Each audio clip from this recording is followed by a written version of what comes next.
E aí pessoal, tudo bom? Meu nome é Natália Pinho, sou professora de Biologia e a gente está aqui para resolver algumas questões do exame da Universidade Federal de Goiás com o objetivo de revisar alguns conteúdos que tem aqui nessa prova para ver se ajudam vocês que ainda vão fazer prova de vestibular ou então que já estão se preparando para o vestibular que vai acontecer agora em 2013, né?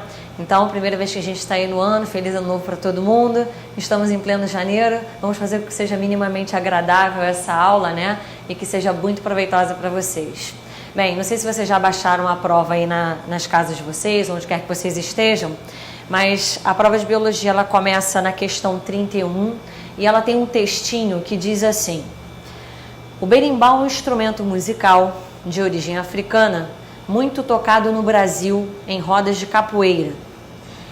Em sua obra Viagem Pitoresca e Histórica ao Brasil, Jean-Baptiste Debré descreveu o berimbau como segue: este instrumento musical se compõe da metade de uma cabaça presa a um arco curvo de bambu com um fio de latão, sobre o qual se bate ligeiramente. Pode-se conhecer o instinto musical do tocador, que apoia a mão sobre a frente coberta da cabaça, a fim de obter pela vibração um som grave e harmonioso. Então ele contextualizou aqui as questões que ele vai fazer, que na verdade são as questões 31, 32 e 33, falando, né, sobre esse contexto do berimbau. Nesse textinho, é claro que aqui não tem muita informação biológica para a gente, né? Então vamos esperar os enunciados das questões para ver se ele contextualiza melhor aquilo que ele vai exigir do candidato. Aí ele te deu uma figura esquemática de um berimbau, mostrando o fio de latão, o arco e a cabaça, né? Que faz aí a amplificação do som quando você toca esse fio. As estruturas vegetais obtidas da cabaceira Cucurbita sp, né? Na verdade desse gênero, a cabaça, e do bambu, Bambuce sp, utilizadas para fabricar o instrumento musical descrito, são respectivamente. Então, quais são as estruturas vegetais que constituem um berimbau? Ele acabou de falar para você que existe a cabaça e a parte do arco, né, que é feita com bambu. Dentre as opções de estruturas, ele coloca aqui, por exemplo, respectivamente, né, a cabaça poderia ser um pseudofruto, fruto composto, né, fruto verdadeiro, infrutescência, fruto partenocárpico. Eu particularmente acho isso algo muito complicado para o candidato saber de primeira mão, porque nas nossas aulas de botânica a gente costuma conceituar e caracterizar vocês as frutas que elas são mais comerciais, né? Por exemplo, a gente está na aula lá identificando o que é um fruto, ou um pseudofruto, ou uma infrutescência, ou uma pseudoinfrutescência. A gente vai usar como exemplo que tipo de fruta, né? Banana, maçã, morango, abacaxi. Agora o cara vem e me coloca a cabaça do berimbau. Será que todo mundo conhece uma cabaça? Já ouviu falar de cabaça? Então essa parte da questão eu acho que era mais complicada da gente resolver em primeira mão.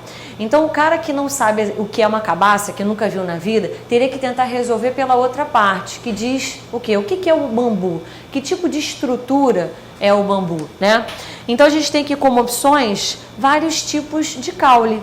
Se vocês não tinham conseguido identificar, estipe, haste, colmo, tubérculo e tronco são caules. E o bambu, ele é um caule, mas de qual qualidade, né? Então, conceituar o bambu era um pouco mais fácil. Você identificando ele, você com certeza matava o resto da questão.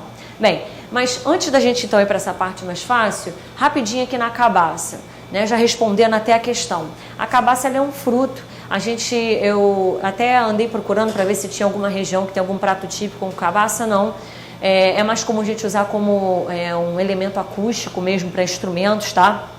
E esse fruto, ele é designado cientificamente assim porque todo fruto é uma estrutura oriunda do ovário floral. Então, para vocês que não lembram, né, a planta, ela tem o aparelho reprodutor masculino, o aparelho reprodutor feminino, e no aparelho reprodutor feminino existe uma estrutura chamada de ovário, que por estímulo da semente, que libera hormônios específicos ali, né, por exemplo, você pode ter auxinas ou até gibberelinas, induzindo o desenvolvimento desse ovário. Então a semente libera esses hormônios e o ovário floral, ele vai se distender para formar essa estrutura que é o fruto envolvido aí com a dispersão dessa semente. Eu não sei se vocês repararam, mas quando eu estava falando dos exemplos mais comuns que a gente usa para poder ensinar, né, tipos de fruto para os alunos, eu falei assim, a gente usa as frutas mais comuns. Fruta é um termo popular que mostra para a gente que existe uma parte carnosa da planta e que é suculenta e comestível. É um termo que a gente usa no hortifruti ou no mercado para poder comprar algo que seja suculento e comestível que a gente gosta.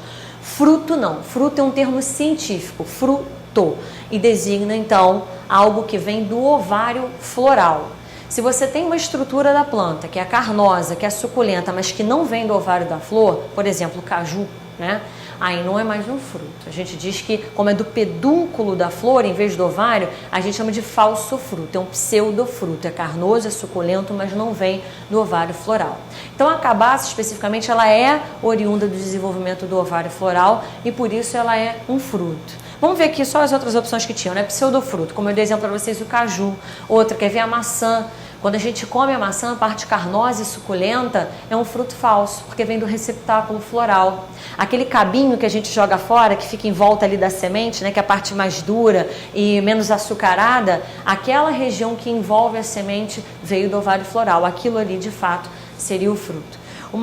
Uma outra opção aqui seria um fruto composto, que na verdade seriam vários ovários florais que se desenvolvem simultaneamente, né? Possivelmente a gente está falando de uma inflorescência, ou seja, o conjunto de várias flores, vários ovários florais dispostos um ao lado do outro, e à medida então que eles são fecundados e as sementes se desenvolvem ali, você forma vários frutinhos, um do lado do outro. Aí você fica com esse fruto. O fruto verdadeiro, que seria um fruto desenvolvido a partir do ovário floral. A infrutescência, já vou deixar você falar, tá, Ilana? A infrutescência, que também pode ser considerado esse conjunto de frutos, tá, vindo de uma inflorescência, e o fruto partenocárpico, que é aquele que se desenvolve mesmo sem existir a produção da semente. Por exemplo, a banana que a gente come não tem caroço. É até um ditado que a gente brinca, né? A banana não tem caroço e passa qualquer pescoço. A banana selvagem, ela tem os carocinhos pretinhos. Talvez você já tenha visto em uma ou outra. Mas a banana comercial é partenocárpica. O que significa ser partenocárpica? Não aconteceu a fecundação e a formação da semente. Então, ou a planta ela é de uma linhagem, né, que consegue estimular o desenvolvimento do ovário floral, mesmo sem que haja essa liberação de hormônio pela semente, ou então a gente faz isso, claro, antropicamente, né?